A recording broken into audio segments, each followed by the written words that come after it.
Welcome everyone to Election Reformers Network. It's great to have you all here. I'm Kevin Johnson. I'm the executive director of ERN. I'm super excited about this event.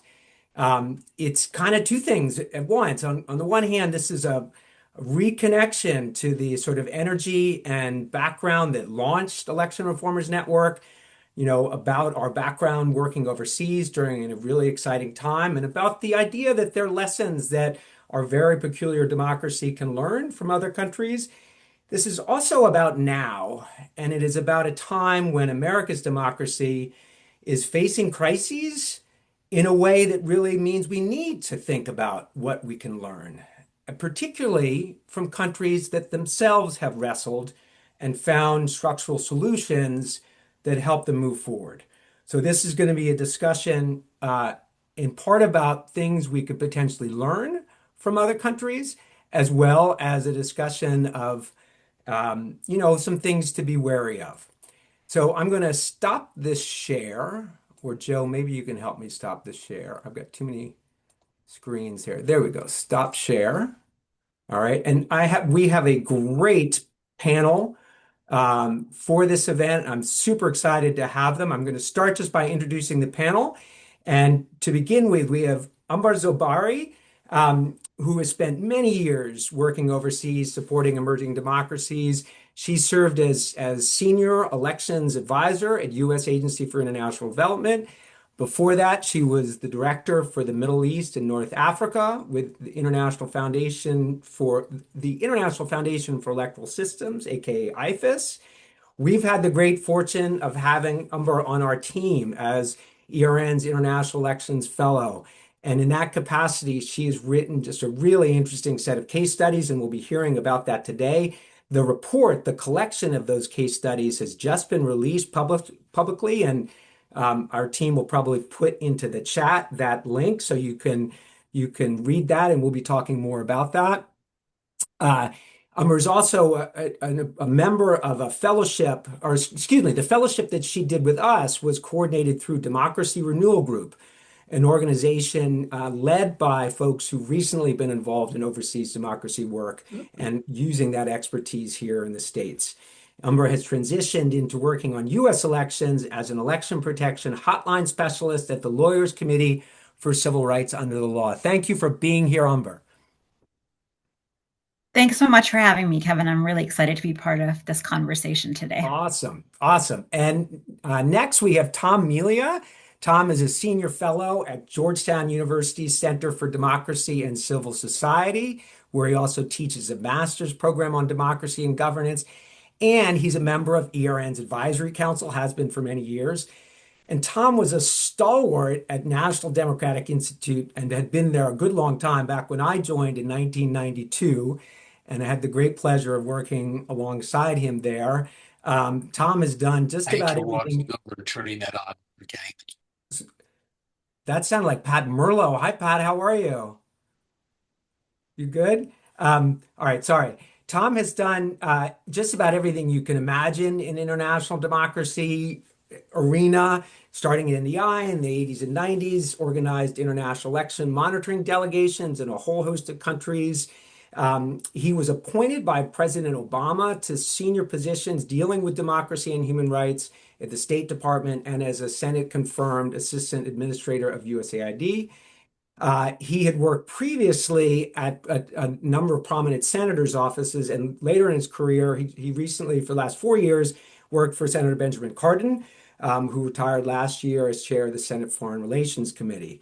And last month, and we'll be hearing a bit about this, Tom returned to Hungary as an election observer for the ODIHR delegation, 36 years after he had after he was the lead organizer of the National Democratic Institute, International Republican Institute Observer Delegation for the 1990s election. Great to have you here, Tom.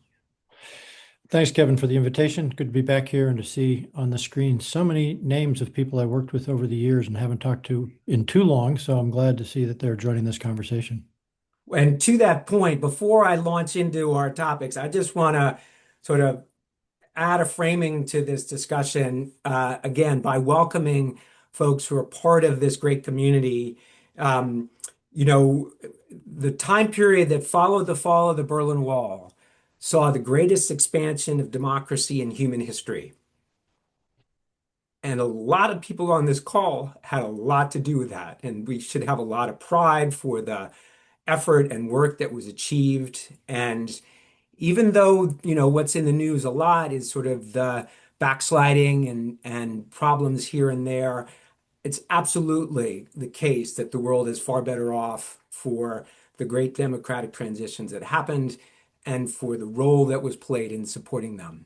So, welcome to you all. One thing we may try to do toward the end of the conversation or maybe in chat is just think about some ideas for continuing the connection among folks who worked overseas and are working now in U.S. elections, which I think, as people know, people who are new to ERN on this call, that's really the way ERN got started. We were founded by a group of about 20 folks who had all this same background and realized there were lessons that we had that could be valuable as the U.S. is facing challenges. So there's a whole community now that is working in the United States and away from the same orientation. So let's think about how we can reconnect.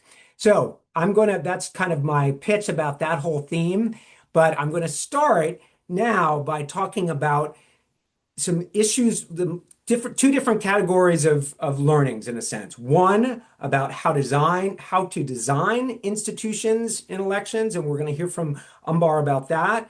And then second, about issues around authoritarianism and how to push back and learn from authoritarianism.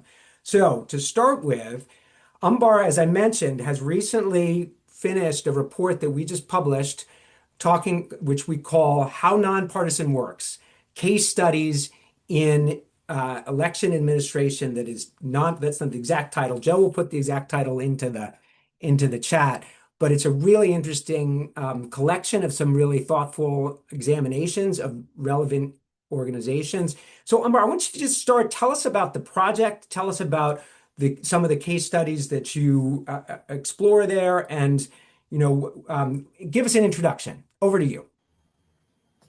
Thanks, Kevin. Again, thank you for having me here today. We started this conversation back in September, thinking about what might make some interesting elements in terms of what I've seen in other countries and how that might be potentially applicable to the US. So first, I want to start off by saying, we talked about how we could introduce elements of nonpartisanship. And partisanship is, elections are inherently partisan. You cannot take partisanship out of elections. Elections are also about conflict. And, I think that's what we're seeing a lot of in the US right now. Everything feels very polarized. It feels very partisan, even though there are probably more of us in the middle than it feels like. The loudest voices, the rhetoric just seems to make us feel like things are very stressful right now in this country. Things are very partisan. So we were really interested in thinking about what makes a healthy democracy. As I mentioned, elections are about conflict, and elections are supposed to be one of the actual mechanisms whereby you peacefully resolve conflict about, who leads the country. I mean, it was very different in the past, right? There was a lot of violence that decided those kind of things. So you want to have good elections that as a mechanism to resolve healthy conflict. But you don't want elections themselves to be the spark for unhealthy conflict or worse, violence. So, we want a process that is trusted by the people. And healthy democracies do not have an absence of conflict. They actually do have conflict, but it's managed conflict. And one of the main elements in that is strong institutions, not just the executive, not just the legislative pieces of that, but strong civil society, strong judiciary, and also amongst that, if you have elections, a strong institution that can manage those type of elections. So increasingly in the US, though, we're hearing that those institutions can't be trusted. We hear, you can't trust the outcomes. People are falsifying the elections. And that doesn't happen in the US alone. It happens in many, many countries. And a lot of the examples and the cases that we looked at, that was the case where there was very strong partisanship, very strong polarization, but they were able to find a mechanism by which they were able to install some elements of nonpartisanship into the institutions that manage their elections. So, and the truth is, in our elections, it has been a trust-based process in the past, but a lot of what we're going on is kind of a democratic values that are carrying over from 18th century when we first began this whole democracy experiment here in this country. But all of a sudden, the trust seems to have vanished. And once trust is lost, it's hard to regain. So we wanted to look at these countries, and we started out with 9 different countries we could potentially look at, and boiled them down then to 4, to see very different kind of histories, different political cultures, but how did they have these elements that kind of ran through all of their histories and stories, to come up with election management bodies that are pretty trusted in those countries. So we started looking at Costa Rica, we looked at Germany, we looked at New Zealand and South Korea in depth. And the goal of the research wasn't to say, okay, there are these elements in these other countries. What can we bring to the US and just, wholesale have a blueprint? In fact, you can't do that. The US has its own very distinct political culture and history. And so the goal was really just to see what are these recurring democratic patterns, and in our very different federal system, how could we potentially use some of these elements to at least start the conversation? And some of those, we did find that there were the same type of patterns happening throughout some of those countries. So, for example, institutional autonomy, we found in all of those countries, those bodies have a lot of institutional autonomy, and whether that's budgetary, whether that is, functional, because there are strong legal firewalls that protect the institutions, whether it's very professional election management bodies with strong civil servants or a technocratic culture and we also found, these elements of neutrality and codes of conduct that ran throughout these case studies, and also very strong protections, because, we don't have as strong protections in our country for election management workers, which means there's a lot of burden on them to uphold the system without having these protections, and that puts a lot of stress on them. So that was what we kind of started out to find. And I'll stop there, Kevin, and see if you want me to jump into some of the case studies in more depth. Yeah, no, I think that's terrific. That's a great overview. And the Costa Rica chapter, just to pick one, there's a quote that I noticed there that's really striking, and it's you write that the victors realized that for the republic and democracy to survive, the power to call the game had to be permanently removed from the hands of the players. And this came out of a civil war context in Costa Rica. And each of these cases that you look at, there is a crisis at the core. There's an origin story from a political crisis. And I think that's what makes them really interesting, because it's not sort of, well, they were always better and how could we compare ourselves? No, these are countries that dealt with crisis and came out of crisis with a better system. The interesting thing to me, my question, I want to see if you can, look into the case studies or just think generally about it. The agreement to set up an election institution, whether it's constitutionally set up or otherwise, that has greater control, is often about the political parties giving up control. And usually it's about the most powerful party giving up the most control. So how does that happen? What's the context that's allowed for that sort of stepping up? Or is it just that the crises were so intense, people felt they didn't have another choice?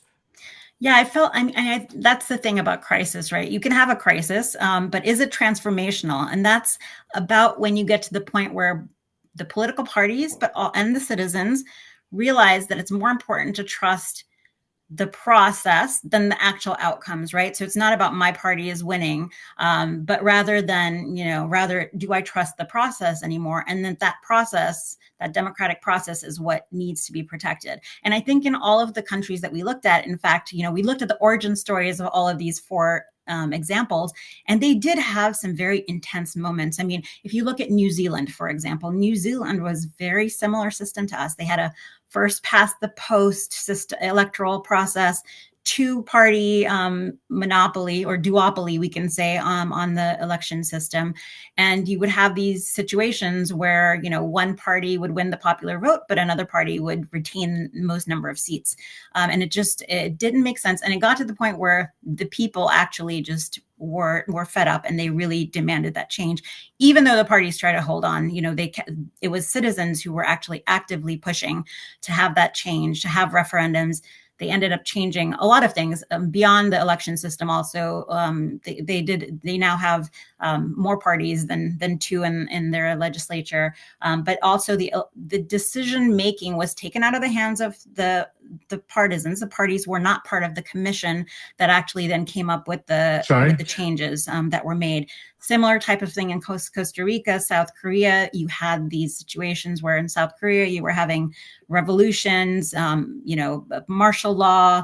There were the military was taking over at times. So you were just having these situations where at some point the political parties themselves also realized that we have to give up some of the power and ensure that people are trusting the system enough, that elections even make any sort of sense. So yeah, it was about people realizing that the process was as important to protect as the outcomes. And I think that's when a crisis, works. And sometimes, in the U.S., for example, when we had our 2000 when we had issues and we came back and we instituted a number of changes in laws, it was still a partisan decision-making process. And I think that's increasingly, we've made the parties more important than the voters. And I think that is why, we're getting to a crisis point. We're not quite there yet, but we're getting there. And before we get there, if we and the voters put enough pressure, on the system, perhaps that change can happen. But it's only if we're able to ask the parties to step back and realize the democracy process is as important, more important than the outcomes, individual outcomes. That's great. Thank you so much for that. I'm going to turn to Tom, but before I do that, just to close, just as an additional thought, sort of about the report, I was really struck by the kind of rigor that is woven in the case studies you mentioned to really rigorous prevention of anything that doesn't look neutral. Your case study about Germany uses the frame militant democracy, this sense that we had to be militant given the context of what that country had just lived through. We did a similar sort of study years before, and maybe Joe can throw it in the chat, looking at Canada, and many people may know that many of the equivalents of Secretary of State in Canada, as well as the Chief Election Officer of Canada generally, are all prohibited by law from voting. That's the kind of thing we mentioned. People say, man, that's a big sacrifice. But that's the degree of rigor you can see that each of these case studies, countries have realized they have to demonstrate neutrality. So I found that really, really effective. Tom, jumping over from institutional design to what we can learn from a country that's kind of had its brush with sort of an authoritarian past. As I mentioned, I have a prop. So everyone, this is a book. Wait, it's blurry now. How to go because of my, oh shoot. All right, there we go. This is a book written by leadership at National Democratic Institute in the early 90s. Tom Melia wrote the chapter on Hungary back then. And at that point, we were all pretty optimistic about Hungary. You've been watching it for years. Give us a quick trajectory of how things went, and then we can talk about some of the implications. Sure. Thanks again for the invitation, Kevin, and good to see you all on screen. Let's see. So yeah, last month I was in Hungary with the OSCE ODIHR's delegation to observe the parliamentary elections. This was the 10th post-communist election in Hungary's recent history. And for me, it was a bit of a back to the future experience, going back to Hungary to see the elections 36 years after the transitional elections of March of 1990. Hungary has had elections like clockwork every 4 years. And there's two things that are striking if you look back at the elections, these now 10 elections. 5 of them have been won by Viktor Orban and the Fidesz party. And I would say 2 of those were legit election victories.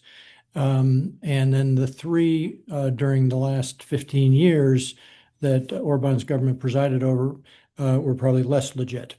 But what's happened is that in these 10 elections, six times, 6 out of 10 times, the voters have thrown the bums out. They voted to oust whatever the incumbent government was.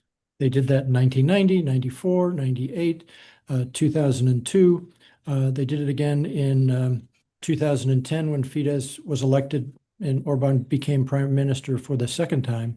And that was when he began to um, uh, uh, he used a two-thirds majority that he had won fairly in that parliamentary election to go wild with rewriting the Constitution and rewriting the laws, not only around the election framework, but also around the judiciary, around public administration, around the media. And so during the last 15 years, Orban and Fidesz had built up a pretty formidable apparatus that was intended to make sure that they would not lose any more elections. So they controlled 85 to 90% of the media in Hungary, print, on air, and digital. They controlled the judiciary very thoroughly so that any election disputes that ended up in the judiciary's hands would be ruled in Fidesz's favor. And that did happen, including this year. And they controlled, well, most importantly, they controlled all the financing in the country, including the subsidies that come to Hungary from the EU. And that's what led to the present moment. And the present moment now, post-election, post the April 12th election, is that Parliament, Hungary now has a parliament with three parties. They are all right-of-center parties. So TISA, the challenger in this election, is a European People's Party, EPP member in the European Parliament, right-of-center Christian Democratic type party. To their right is the remnants of Fidesz, Viktor Orban's party. And then to their further right is the Homeland Party, which is akin to the Alliance for Deutschland in Germany and some other parties that have been described as neo-fascist. So you have three conservative parties in parliament, and that's all. So we can come back to this in a little bit if you want, Kevin, but one of the reasons that happened is that all of the progressive parties basically backed out of the election this year. After the last three elections in which they were scattered and divided and flailing with one another, they all decided once Peter Magyar and the TISA party emerged that they would back out and let him have the field to run against Fidesz. And so there were effectively no leftist candidates for parliament this year. Imagine if in a future congressional or presidential election in the United States that all the Democrats and progressives decided not to run, and they wanted their supporters to vote for traditional Republicans who would be running against MAGA Republicans. I mean, that's what happened in Hungary. And so that's pretty extraordinary. It's hard to imagine that that's a lesson that we're going to bring back to the United States in terms of trying to restore our sort of balance in our political system here. But the other thing I would just mention in responding to the prior discussion led by Umbar, other countries that have had a crisis that led to a kind of a moment where the political actors decided that they would opt for a nonpartisan election administration, those come out of real crises, right? World War II in Germany, martial law and military rule in South Korea, civil war in Costa Rica. The crisis in our election system here is a manufactured one. We have a false narrative that there's problems in our elections of the last 10 years. And so we have it's kind of a surreal discussion about trying to fix an election system that didn't need fixing really 10 years ago or since. And so now we have this false narrative that there is a crisis in our electoral system that needs to be addressed. And you see it's happening every week this year, right? The false accusations of weaponization of the Justice Department, as they are now weaponizing the Justice Department to go after political opponents and rivals. So we're in a very different place than those other countries that had real crises, real wars, real civil wars, and had to sort of wake up and do a complete redo of their political and electoral system. So that's another thing that's probably unlike the other countries. Yeah, no, that's a good point. I mean, it really, I mean, both those points really explain kind of illustrate an extreme scenario that leads to change. I mean, in your opinion, would there have been a way to defeat Orban and Fidesz and the regime other than through this effectively the whole left side deciding not to run? I mean, that's a pretty extreme. And as you mentioned, they failed previously in the prior election. So was this the only way that overthrowing this authoritarian was achievable? Well, in the prior three elections, with more or less the same system we had this year, although it's changed in each election, the gerrymandering has been pretty activist in order to secure electoral boundaries that would maximize the Fidesz potential. Um, the multiple opposition parties of the center and left ran against each other and pulled votes from each other, so that in a winner take all, first past the post system that they now have had in the last couple decades, it was easier for Fidesz to win first past the post elections when the opposition was divided. So, absent the political decision by the opposition to not contest and give the field to TISA and have a right of center political party run against the very right of center Orban government, I don't see how it would have happened otherwise.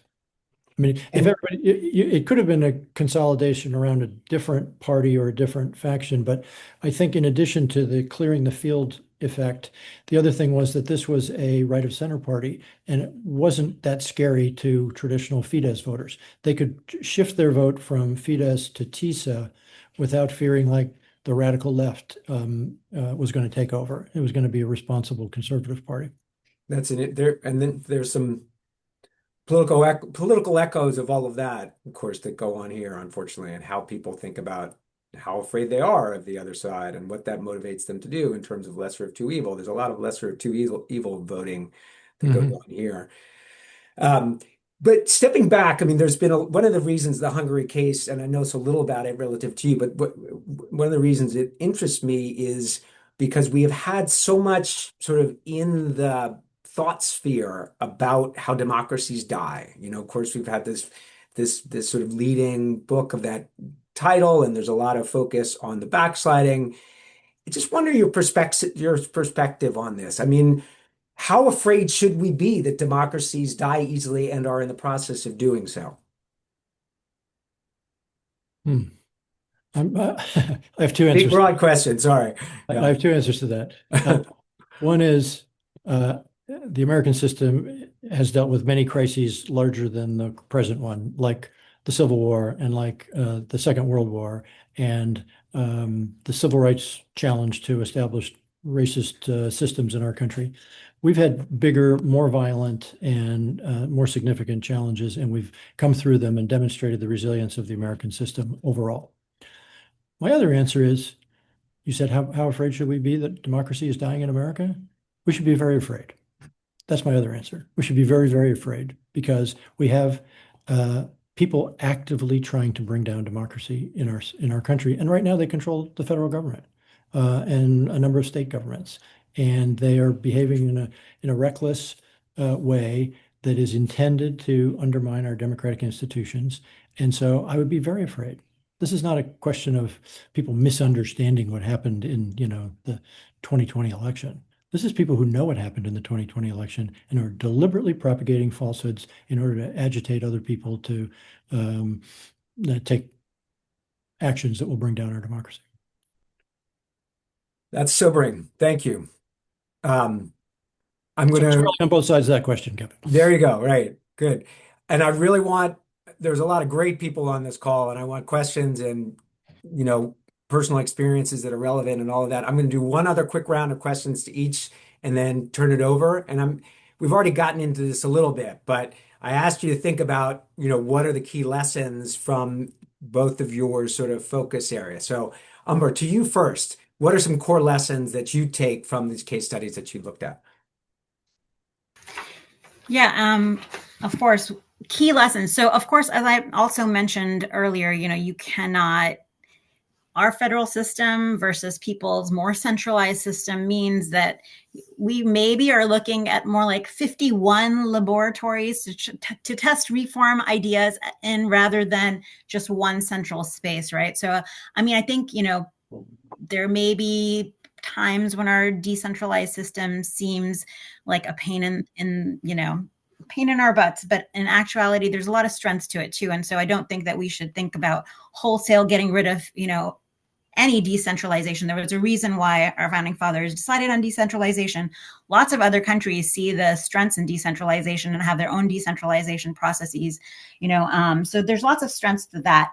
But I think the couple of things that I did, run across that I thought make a lot of sense have to do with, first of all, election staff. And our election staff in this country have been traditionally good. They've done their work well.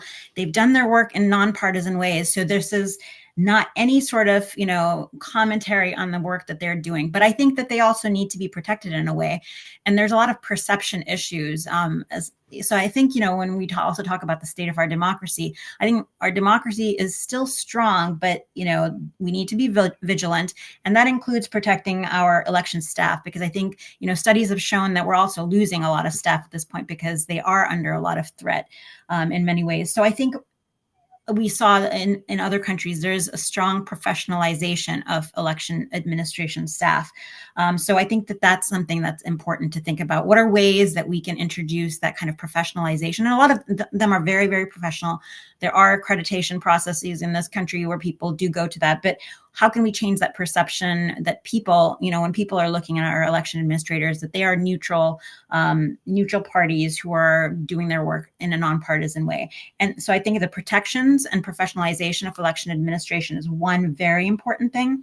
The other thing I think is visible neutrality. You see, as you mentioned, in Canada, you have election officers that can't even vote. I don't know. I would definitely not advocate to go that far. But there are other things that are, in South Korea, for example, the three commissioners who head the election commission are not allowed to be part of any political parties. So there's like no affiliation with a political party.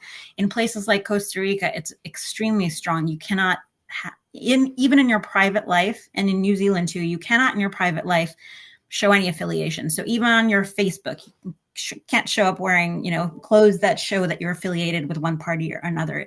Very, very strong. And you can be legally prosecuted or ousted from your job if you do.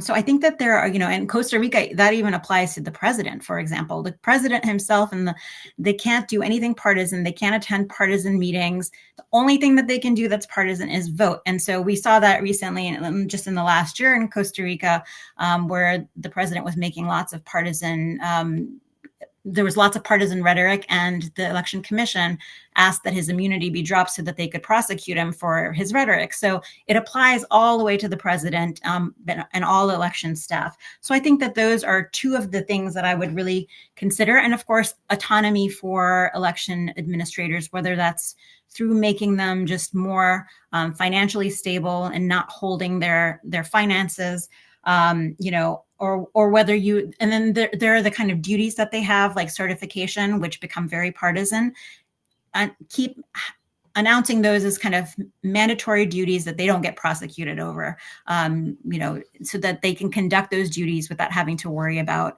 partisan shutdown of their work. I'll stop there. That's terrific. I think, I think you very rightly highlight the strong skill base and dedication at the administrative level of U.S. elections. We at ERN have focused on a distinction between election governance and election administration, with election governance referencing to the sort of overarching decision-making positions and structures, things like redistricting bodies, secretaries of state, boards. And I think that's really where the case studies that you've written about talk about how these things can be architected in a way where there's clear separation from the political parties. And of course, our election governance is dominated either by people who are elected in partisan elections and therefore have ties to parties, or by nominees from the parties.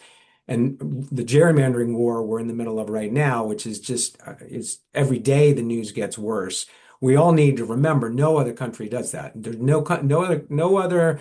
A lot of countries don't need to redistrict to the same extent we do, of course, because they don't have single member districts. But among the single member district countries, the U.S. is the only one that gives legislatures, gives partisan majorities in legislative bodies control over that as we do. And that is just such an outlier problem. It's not easy to fix, right? To the same issue of like, how do you get people in power to release power? But it's we need to recognize that outlier status. Tom, over to you. You've already touched on it, and if you want to take your question, the answer a little or the lessons into Central Eastern Europe more broadly, if that feels fruitful, whatever, however you want to go with lessons learned from your experience in these spaces. So, starting with Hungary, the election administration was pristine, professional, nonpartisan.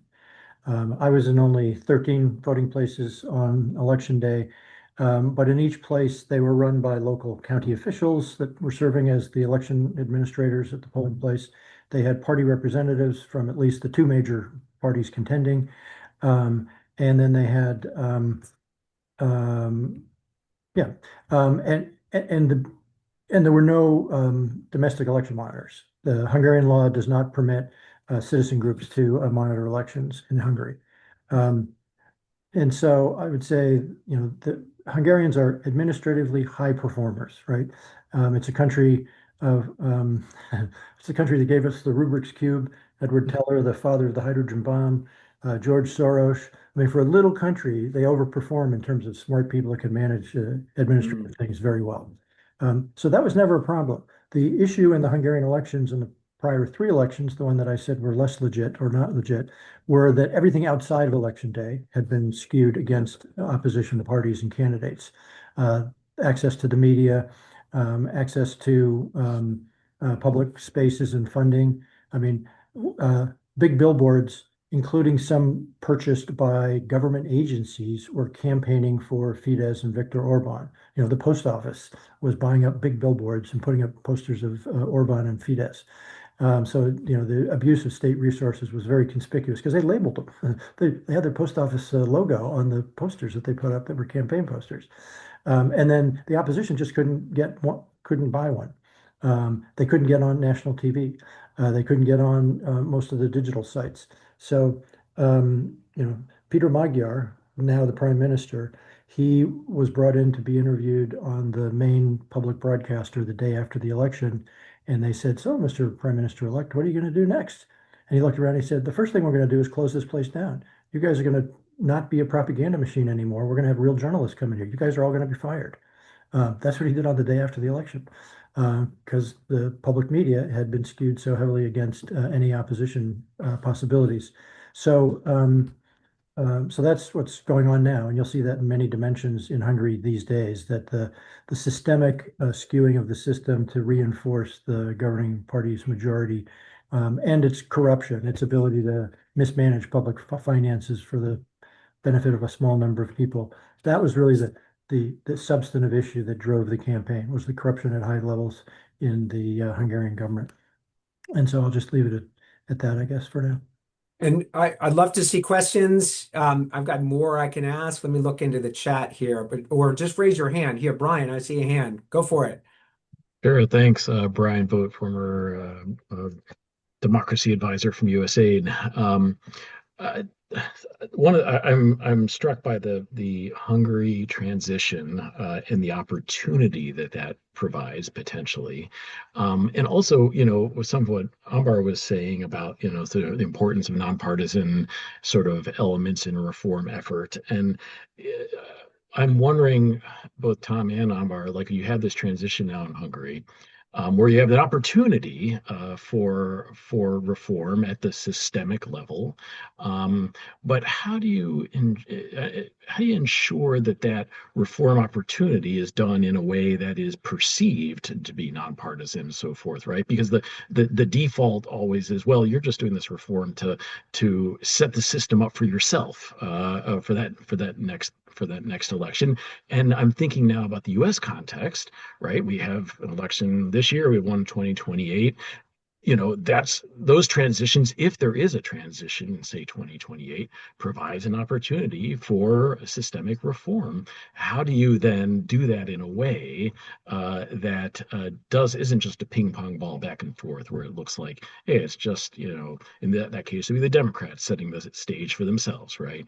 So I want to get your thoughts on that element of transitions. That's a great question. Tom, you look like you're leaning. Go for it to Um, start. it's going to be a very delicate task to undo the undemocratic uh, systems in Hungary without looking like it's purely for partisan benefit. But that's the proof will be in the pudding, in the weeks and months ahead, whether in Hungary they can follow through on these first initial steps that Peter Magyar has announced, like saying we're going to use public broadcasting to be neutral and omnipartisan. Everybody gets to come in and say their piece, as opposed to the way it had been for the last 15 years. So we'll know soon enough whether he's just going to flip it back for his own partisan advantage. Um, he's a young guy. He's 20 years younger than Viktor Orban. He's 45 years old. He's got a two-thirds majority in the parliament. If they want, they could definitely skew the system in their own favor. But we'll see that soon enough. But so far, so good in Hungary. The neighboring country of Poland is a interesting case study in how to pull back from authoritarian overreach of the prior government. Now that Donald Tusk is back in the prime minister's chair and his party has a control of the parliament, they are trying more gradually to undo what the previous party had done in a similar vein to what Fidesz did. And it's hard because, it becomes partial and incomplete and unsatisfying in the end, I think, for the people who want more dramatic reform to say, we're going to let the people who were part of the authoritarianish governance of the last few years stay in place as judges or as civil servants or as administrators of the election apparatus. But at some point, unless you want to do the ping pong thing that you mentioned, Brian, and go back and forth and back and forth, some semblance of nonpartisanship has to be demonstrated by the political leaders that Umbar has described in some of these other countries. Umber, anything that you would add to that answer? I mean, I think what Brian particularly points out is not just, how does the incoming administration not revert to the same old tactics, but how do good steps what we might call good steps, actually get the credit they deserve as being country before party, as opposed to being perceived as party before country. Any thoughts on that? Yeah, I mean, first of all, we're very far from being able to declare Hungary a victory yet, right? We've had victory on the elections step, but as we know, in many, many autocratic countries, autocrats run elections really, really well, So we were lucky that there was a structure there that could legitimately say, the votes were counted. As Tom mentioned, Hungary does elections well. They were able to, show that through a legitimate process, Magyar won. Now it's to see how he engages in the reform process. And I belong to another organization. It's a global network for securing electoral integrity. And just last year, they put out a really good document about how reform processes should go and who they should involve. And I think one of the important things is if Magyar really does want change, he's going to have to involve more than just himself and his group of people. He's going to have to bring in, a much broader group of people, including citizens, to make sure that it's not just about perception. Brian was saying, how do you change the perception? But more than just the perception, you actually have to make those changes, right? So I do think it's important to bring those kind of changes. I mean, we did see in New Zealand, it was a long process of going back and forth and the government pushing back on making the actual changes, but citizens were on top of it, right? And I think that's the one thing about democracy. The positive thing that we see is that people do have expectations, and hopefully, people can continue to hold Magyar and his administration to account. But yeah, it's only as good as far as, his intentions are actually to make change. But that's something that, I think his citizens and civil society will need to stay on top of as well. Good answers. Thank you for both of those. I see Jamie next. Jamie, do you want to just speak your question? And Ron Barber, nice to see you. I'll get to you, but I have Jamie, and then I also have Stephen. Jamie, do you want to just speak your question, or I can read it? Oh, sure. Thanks. Yeah, I'm a little bit new to this area, by the way, so I'm probably using terms. I don't know whether these are like traditional terms, but I think one thing I've been looking into is that in terms of how to prevent backsliding, there are different sort of checks on it that people have been considering, and some of them are more like a challenge from within the system to prevent sort of unsavory things happening. Whereas Amber, you mentioned like in New Zealand, it sounded like there was really a demand from voters that could not be ignored. And I'm wondering like how you weigh up the importance of so like the autonomous system itself resisting pressure versus voters demanding it. And I feel like it might be particularly tricky in America because it seems like, at least for that vertical demand from voters, people on either side feel like when they're voting, if they're voting against Democrats, they think they're doing it to preserve democracy. And the Democrats think they're voting for Democrats to preserve democracy. So I'm wondering how you think of the importance of like these different checks, basically. Either of you have I've got a thought I can share, but I'm just wondering if Tom, you're muted. I defer to Umbar and Kevin. Umber? Yeah, I mean it's a tough one, but I do think that having the no matter what, I think people are going to agree, whether they're a Democrat, whether they're Republican, that the importance of the system and the importance of the voter should be prime in all of this, right? So yes, everybody does want their side to win, and they think they're trying to do this to protect democracy. One of the things maybe we don't do as well in this country, and that's one thing, one lesson I didn't mention that, South Korea, for example, does very, very well, is build in this idea of election civic engagement throughout the year, even in non-election years where they're embedded in the communities and actually trying to, teach people about the process and what it means and what the technical aspects are and what, how they're democratically protecting people's rights to vote. And so I think that the question that needs to, the thing that we need to change in people's mind is not that, the importance of my side winning. What we need to do is create some sort of shift in people's minds so that they're thinking, okay, my side lost, but the process was fair. And I'd rather my side lose and the process be fair than my side win, but I have no democratic rights because, it was decided somewhere else.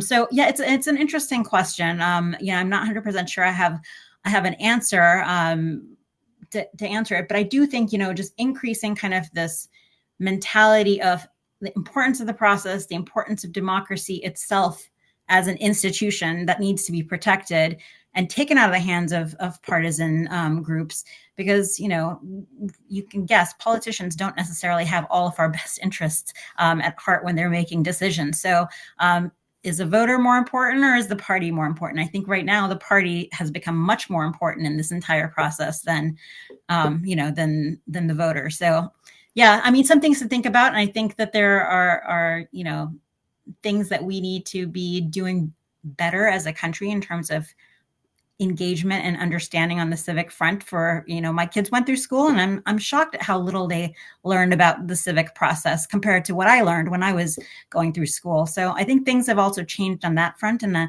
it's something to definitely be thinking about so that people understand the process better and what makes a democracy versus what doesn't. Thank you. Can I go to Stephen Brager? Will you speak your question?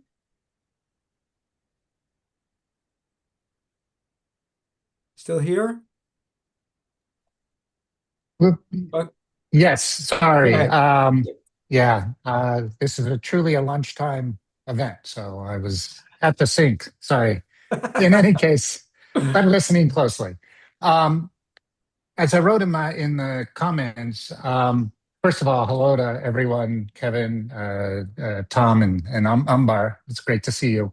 It's been a while in some of your cases, but in any case, um, I wanted to raise the point that I agree with so much of what everybody is saying, and that there is a huge issue with trust in elections and the problem of a manufactured problem of trust in the elections that exists. That's a real thing, meaning now that's a real thing because um, the attacks against the election system and how we recreate trust. And I think that those are all important issues. That said, I don't agree so much with Tom's point that there is not a crisis here. There is a crisis. It's been decades in the making, if not longer, of that the system, the way it's set up, and the way it operates is exclusive. And I mean, I remember when I was in graduate school. Now, how long ago was that? 30, 25, 30 years ago, 35 years ago, 35 years ago. My roommate, who was an American politics specialist, and I were discussing about the advisability of mandatory elections. And he said, you don't want mandatory elections in the United States. If you had mandatory elections and everybody who didn't vote voted, you'd have a very different type of outcome. And the implication was something along the lines of what we're seeing today, right? That there were large swaths of people who were excluded, and that that sort of, I mean, that does lead to populism. And so the question is, how do we? It's not just how do we reestablish trust in the elections, but what changes need to take place so that people feel represented. That has to do with how political parties operate. It has to do with the rules around political parties. Um, campaign finance. There are all sorts of reasons here why there is this crisis that we are seeing today that has resulted in not just the election of Donald Trump, that could be good or bad depending on your perspective, but in the deinstitutionalization that we've been seeing in government and around elections. And I think that that's really kind of the core question here. I mean, yes, trust and how do we rebuild trust is part of that. But I think the larger question is what sort of reforms need to take place so that people feel represented, people feel they have a voice, and that they can participate. So anyway, those are my comments. Thanks. And I'm just going to say a quick word on that because it touches on some work we've been doing, and then maybe Tom or Umber if you have anything else to say. But I think, I mean, we're really focused a lot on the just extraordinary lack of competition in U.S. elections. 70% of ballots up and down at all levels have only one candidate on them. If you take all the ballots before all the people, local, state, federal, across the country, that's 70%. So if you don't have competition, the parties don't have to listen because in 34 states are long-term trifectas now. 60% of Americans live in a long-term trifecta. That was 66% in 1998. So we have concentrated power. Concentrated power means lack of competition. Lack of competition means people don't feel represented. Even your own party doesn't represent you all that well. So opening up competition seems really, really, really important. So we're working here in Massachusetts where there's a top two primary measure on the ballot, and we really feel it's important, and particularly important now given the context of the redistricting wars, which are shifting more, all of the elections to the primary election being the election that matters. So giving all voters the opportunity to vote among all candidates at the primary level is one near-term measure that we can do to at least minimize some of the impacts of some of the things that are going on. I see Pat Merlo's hand. I'm going to quickly jump to Pat, and then I'm going to do a quick closeout, and then do some housekeeping, and then ask Tom and Umber to finish. Pat, over to you. Oh, God. All right. Well, first, hello, friends. Hello, And, Pat. and the three speakers, three people who I really admire. Okay. So I bifurcate this conversation a little bit between one, things that have to be done to protect electoral integrity. And then we go to administration and governance and ERN. I'm proud to be associated with the work that you're doing on all that.